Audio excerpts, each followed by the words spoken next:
Monsieur le doyen, chers collègues, moi j'aimerais également que soit inscrit au procès-verbal le fait que des insoumis ont été repoussés par une personne violente, et vu qu'elle est violente, elle appartient forcément au groupe de Monsieur Chappé.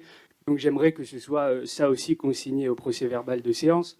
Et en plus de ça, j'aimerais bien évidemment signaler le fait que je suis assez déçu que nos camarades du DAL et que nos camarades insoumis n'aient pas pu accéder à la séance aujourd'hui, puisque c'était leur droit, conformément à nos textes de loi. Chers collègues, c'est devant vous que je propose ma candidature comme maire de Grenoble, fidèlement au vote des près de 8000 Grenoblois qui ont choisi le programme de la France insoumise comme cap d'espérance, les conseillers municipaux insoumis pour les représenter. À ce titre, je veux dire que notre présence ici ne s'explique que par un rapport de force électorale, loin des compromissions habituelles de la droite affairiste grenobloise de M. Chappé, qui, voyant son socle s'effriter, a pactisé avec la chef de la loose à Grenoble, Madame Chalas. Nous voulons dire à cet instant que la victoire de la fusion technique entre la France insoumise et les forces de gauche n'est due qu'à une seule chose, un front antiraciste ample qui s'est levé au soir du 22 mars, faisant de Grenoble la capitale de l'insoumission aux dogmes réactionnaires et aux diviseurs.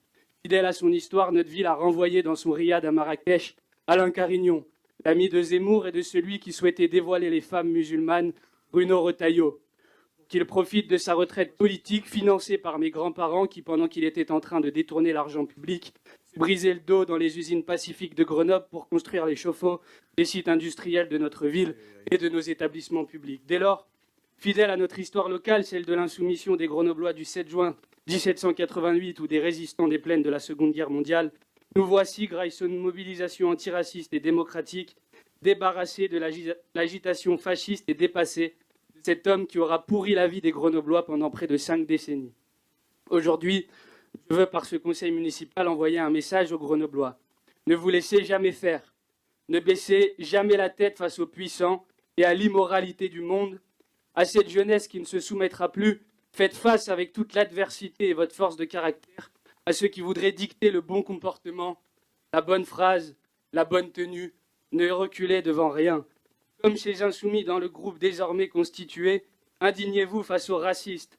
Indignez-vous face aux porte-paroles qui entendent capter la parole des premiers concernés et faire sans notre intelligence. Alors oui, c'est vrai, j'ai défendu un camarade violemment agressé par un sbire de Carignon, encouragé par un membre de son équipe de campagne, Nicolas Pinel, condamné en janvier 2022 pour escroquerie. Il tenait la trottinette de cet agresseur pendant qu'il tapait au visage mon camarade. Et pendant qu'une étudiante insoumise de 20 ans, en pleurs, membre de mon équipe de campagne, se faisait suivre par l'homme qui lui demandait de sortir sa pièce d'identité. J'ai regretté un propos à caractère homophobe qui, au moment où je le prononçais, n'avait aucun objectif discriminant. Je l'ai regretté et on ne m'y reprendra plus. Mais je veux dire ici, comme président du groupe insoumis, que je n'accepterai jamais que des fascistes violents s'en prennent aux insoumis dans notre ville et que quiconque devra faire face dans sa vie à des comportements discriminants trouvera toujours un élu insoumis à ses côtés pour l'accompagner. Je veux dire devant les Grenoblois à l'hypocrite Madame Chalas, qui passait son temps dans ce conseil municipal à attaquer la droite sur leur condamnation judiciaire, et qui est désormais clairement de droite, bien que personne l'ignorait. Êtes-vous, Madame, solidaire de l'agression subie par un Grenoblois, pour laquelle une plainte a été déposée contre vos nouveaux acolytes, l'élu M. Chappé, qui aurait agressé ce Grenoblois par des injures sexistes, et M. Rizy, contre lequel une plainte a été déposée pour violence et dégradation du matériel du même homme, en lui cassant son téléphone portable. Êtes-vous, Madame, solidaire d'avoir fait campagne aux côtés de M. Chérif Boutafa, condamné en appel à 18 mois de prison avec sursis et 20 000 € d'amende par le tribunal correctionnel de Lyon pour trafic d'êtres humains? De notre côté, nous n'avons jamais baissé la tête et nous ne la baisserons jamais. Nous continuerons à faire face et à dire la vérité, à défendre les nôtres, quoi qu'il en coûte. Oui, je vais me rapprocher du micro. Je n'ai pas la voix qui porte. Monsieur le doyen, mesdames et messieurs, chers collègues, quelle classe, monsieur Bruno, d'interpeller comme ça des collègues élus ici. Franchement, je vais faire ma déclaration de candidature, mais je vais essayer de relever un peu le niveau. Je pense que ça va être un peu facile de le faire. Vraiment, jamais entendu ça, quoi. Mais on va vous répondre. Vous inquiétez pas, nous sommes 13, on va vous répondre. Bien que ne faisant pas partie de la majorité, j'ai le plaisir et l'honneur de présenter ici ma candidature à la fonction de maire de Grenoble. Être dans l'opposition n'est pas un renoncement ni une exclusion, mais la démonstration d'une liberté, libre de dire ce qui va et libre de dire ce qu'il ne va pas. Cette candidature, ma candidature, pourrait être perçue comme audacieuse pour certaines et certains, mais pour d'autres, en revanche, pourront y voir un rappel utile de ce qu'est réellement la démocratie. Certes, les résultats des élections nous ont placés derrière une liste arrivée en tête. Pour autant, ces résultats sont le fruit d'une séquence inédite et singulière. Votre alliage, plus qu'une alliance, a donné naissance à un attelage contre nature et de circonstances où seule l'arithmétique a prévalu. Cette fusion technique et éphémère a pris le pas, faisant fi de toute cohérence républicaine et en balayant la plus élémentaire des lisibilités citoyennes. Il est aisé, Madame Ruffin, d'imaginer la tourmente de vos colistières et vos colistiers après la découverte des résultats du premier tour qui nous ont placés en tête, nous, réconciliés Grenoble. Et c'est là que vous avez procédé à la relecture de votre liste jusqu'à la revisiter. Vous avez fait la place nécessaire à l'intrusion brutale de la liste conquérante de la France insoumise. Vous venez de l'entendre.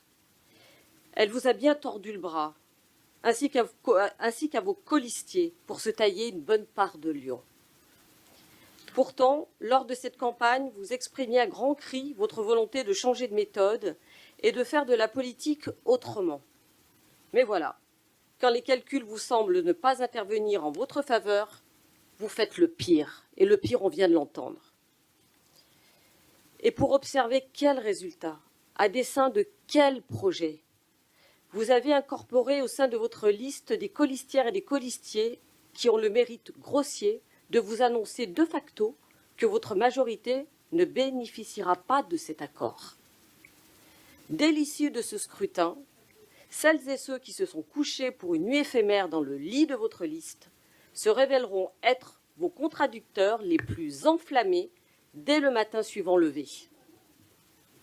Ainsi, loin d'une victoire qui vous semblait promise, c'est déjà en amont du deuxième tour, en vaincu, que vous vous êtes présenté devant les Grenobloises et les Grenoblois, et c'est déjà à genoux que vous nous présentez aujourd'hui à nous.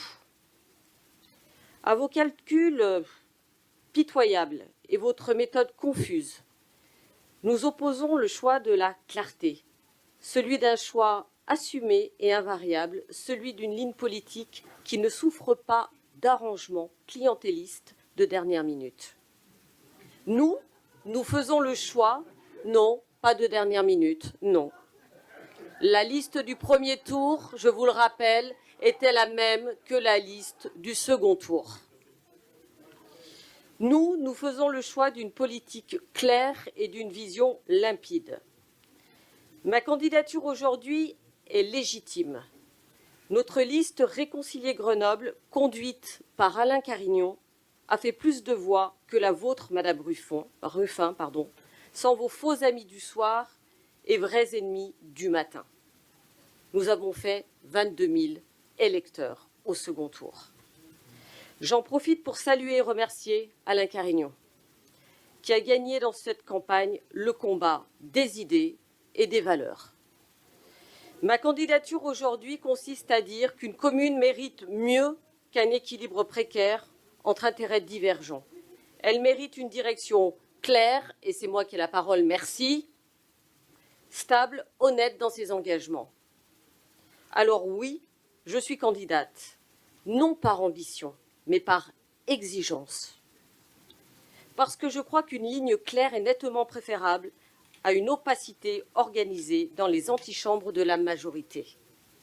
Alors oui, je suis candidate, parce que les Grenobloises et les Grenoblois méritent cette clarté, parce que la démocratie ne doit pas souffrir de calculs mesquins, parce que votre victoire de dimanche ne parvient pas à dissimuler votre défaite de ce jour.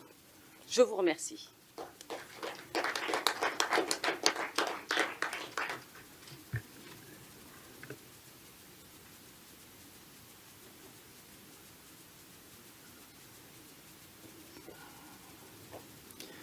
Merci, monsieur le doyen. Et merci, Nathalie. Je ne vais pas m'appesantir. Je pense que tout le monde a vu l'ambiance qu'il va y avoir dans ce conseil municipal avec nos chers voisins des rangs de devant. Je ne vais pas trop m'appesantir sur Alan Brunon parce que Nathalie l'a rappelé, on lui a infligé une gifle électorale au premier tour et sans s'accrocher à la roue de Laurence Ruffin, il ne serait pas là aujourd'hui. Mais je vais plutôt me tourner justement vers Madame Ruffin, qui va être candidate pour être maire de Grenoble et sauf surprise être élue, pour lui demander quelques clarifications, puisqu'au soir de son élection, elle a déclaré, je cite, qu'elle voulait être la maire de tout le monde. Mais comment vous comptez être la maire de tout le monde alors que vous nous avez fait rentrer dans ce conseil municipal 13 élus aboyeurs qui ont déjà annoncé la couleur devant nous, qui vocifèrent contre tous les Grenoblois qui ne pensent pas comme eux? Dimanche dernier, on a eu droit à M. Brunon qui nous expliquait qu'avec son élection, les quartiers rentraient enfin au conseil municipal. Et les quartiers, M. Brunon, ce n'est pas vous qui les avez fait rentrer, c'est nous qui faisons rentrer les quartiers au conseil municipal. Les quartiers, M. Brunon, c'est Erdija Saïri, c'est Anouchka Michard, c'est Jean-Noël Puzel, c'est Jean-Luc Rizy, c'est toutes les personnes de notre groupe qui, eux, connaissent la ville, à la différence de vous qui êtes arrivés il y a 6 mois. Et à la limite, si vous avez fait rentrer quelque chose au conseil municipal, c'est sûrement pas les quartiers, mais c'est les dealers, M. Brunon. Les dealers parce que vous les défendez en expliquant que vous leur ferez pas la chasse, et les dealers parce que vous en avez exactement les mêmes méthodes. On l'a tous vu avec cette vidéo où vous insultez un Grenoblois, donc là maintenant vous essayez de noyer le poisson avec des injures homophobes, etc. au passage, qui a fait largement le tour. Vous démarrez votre mandat avec une pétition pour réclamer votre démission parce que de très nombreux Grenoblois ont été très légitimement choqués par cette séquence. Mais ça montre bien, on est au début du mandat et on voit déjà que vous et vos colistiers ne connaissez que la menace, les intimidations et la violence contre tous ceux avec lesquels vous n'êtes pas d'accord. Et encore une fois, ça fait énormément de monde vu votre maigre score et heureusement de premier tour.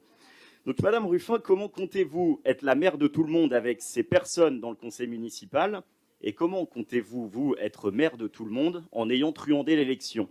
Truander l'élection, Madame Ruffin, parce que déjà, il y a eu cette alliance avec LFI. Vous êtes d'accord sur rien, et on vient de le voir dans la déclaration d'Alan Brunon. Vous avez fait une alliance uniquement pour vous sauver.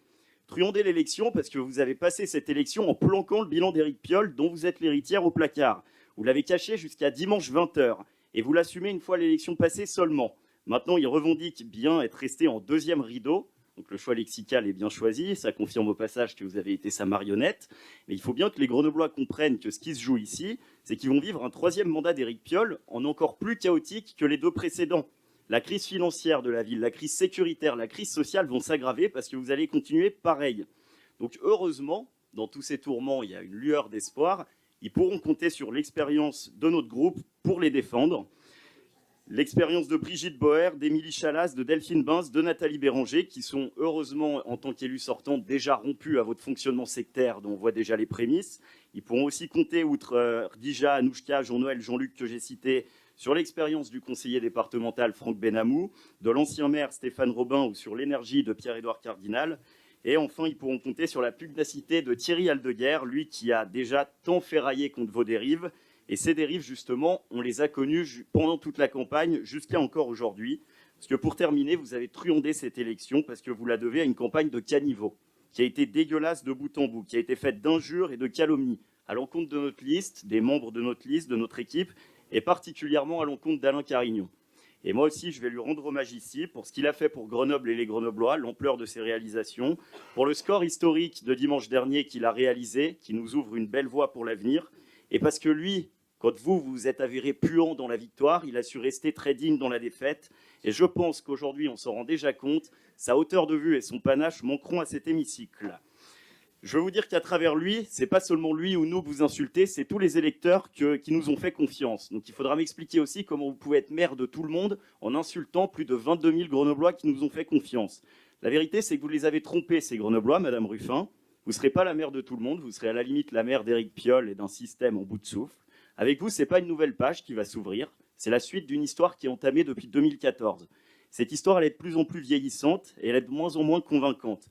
Alors vous vous êtes acheté quelques chapitres supplémentaires en l'emportant dimanche, mais vous l'avez fait au prix du déshonneur. De notre côté, nous, on garde notre honneur et surtout on garde le même cap. On va garder un cap clair et on continuera de tenir un discours de vérité à l'égard des Grenoblois, à la différence de tous les autres groupes de cet hémicycle. Un cap exigeant parce qu'on continuera de les défendre face aux dérives que nous promet votre mandat et on en voit déjà la couleur. Et j'en ai la certitude, vos petites manœuvres ont certes produit leur effet dimanche dernier, mais c'était la dernière fois. Parce que désormais, le bilan d'Éric Piolle, qui se poursuit aujourd'hui en devenant votre propre politique, va finir par exploser. On se dirige vers les mêmes causes, les mêmes effets. Et ce conseil municipal où vous avez fait rentrer le chaos et la violence avec nos voisins de devant, il finira par vous échapper tôt ou tard. Vous n'êtes pas encore élu, vous êtes déjà en sursis, Madame Ruffin. Avec mon groupe, au nom de tous les Grenoblois qui nous ont accordé leur confiance, mais aussi au nom de tous ceux que vous allez trahir, nous on sera là, on se tiendra prêt à reconstruire cette ville que vous avez tant abîmée. Merci beaucoup.